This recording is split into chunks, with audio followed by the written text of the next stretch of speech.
Right, we're out here at a property in Tempe, Arizona.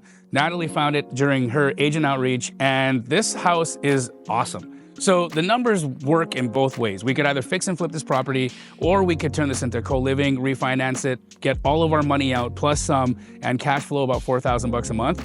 But wait till the end of the video, and I'm gonna show you how I make my decision on whether or not to fix and flip this house, or if I should just keep this in our portfolio. Let's go.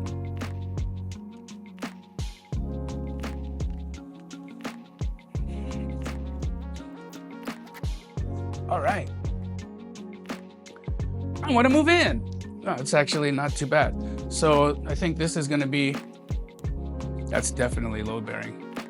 But this part of the house isn't so bad.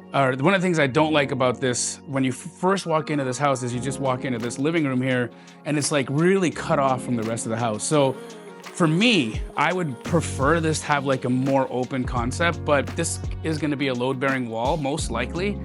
So I can't really like open this up without a beam or a post. So how to make this thing like work is gonna be tough. So right there, that layout itself already starts leaning itself into co-living, because I can turn that into a bedroom.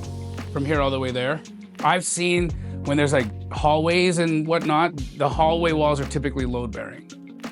Not always, but typically.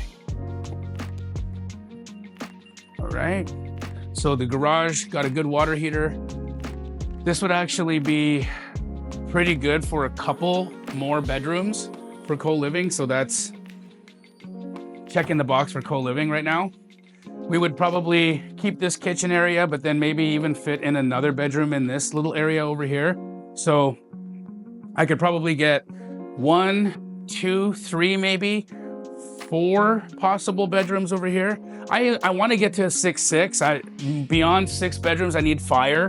That means I have to go put like a really expensive fire sprinkler system, which I'm not really interested in doing. All right, so nice little bedroom here. It's got the bathroom right there, so I can steal the plumbing and make that have its own bathroom as well, which is great. And because this bedroom has, I believe this is the primary, so this is gonna have a bath right here. Yep. So this has already got its own bath. We would put the bathroom access for that bedroom into there. And then we would need to figure something out about a bathroom for this room and a bathroom for this room, because I don't love shared baths, you know, especially when you're in a co-living environment. I think people really want to have kind of their own thing. Now, one of the really cool things about turning this into co-living would be the fact that I'm in Tempe, Arizona, which I'm pretty standard in that. I don't need to go out there. I'm in Tempe, Arizona, which has ASU. So I could have student housing in here. I could have people who are just going to work, because we're right off the 101 freeway, which is a pretty big throughway in the city here. So that would be, I'd say, ideal for people who are working class wanting to get to, specific factories or different parts of the city. It's really close to Chandler as well. It's close to Mesa as well. So we're like in a really good area of Tempe here. Not too far from the college, not too far from all of the work centers. I do need to check access to public transportation. I feel like we're kind of tucked in this area here, and if we can't get walking distance to bus or transit, that's a big problem, because not everybody who lives in co-living has a car. So that's gonna be one of my driving decision makers. But other than that, the bones on this house are phenomenal. This is like, this could be like a really cool flip, but I think it would be an incredible co-living cash cow.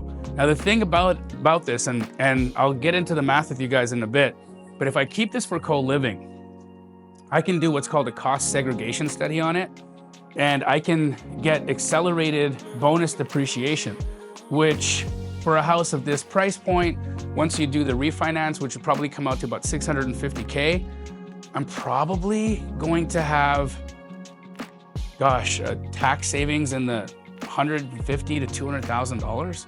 So I mean, that might actually just win it for me right there. Because if I'm saving 200 grand on taxes, that's like making 200,000 bucks. And that's how much I would make if I flipped this house, because that's the numbers on this thing. So it actually doesn't make sense for me to flip this, because I'd have to pay active income. I'd have to pay taxes on the active income of, say, $200,000 of flipping this. There'd be capital gains on that. So I might make $120,000. Whereas if I buy this, refinance it, any of the money that I pull out of here is a loan, and I don't pay taxes on that. So that's huge. And then I get to take all of that depreciation, and I'd be making $4,000-ish a month in income. Man, this is a great deal. What would you guys do? I'd like to know what your guys' thoughts are. Would you hold this for the depreciation, the tax benefits, $4,000 a month in monthly cash flow, or would you just take the $200,000, 150-ish, 120 to 150,000 after taxes, flip profits off it right away? I think I'm gonna do co-living. Guys, if you like this video, or if you have any questions about what we're doing here, leave me a comment in the comment section below. Send me a DM on Instagram. I love the co-living model. I think for me, it's gonna be one of the most incredible affordable housing plays in the coming decade. If you're a real estate investor, you have to learn about co-living. It is the wave of the future. It's, I think, one of the best strategies, and Airbnb is dying. So for all of you long-term hold landlords, you gotta start looking at co-living as an exit strategy. Okay guys, like this video, subscribe to the channel, and have a good day.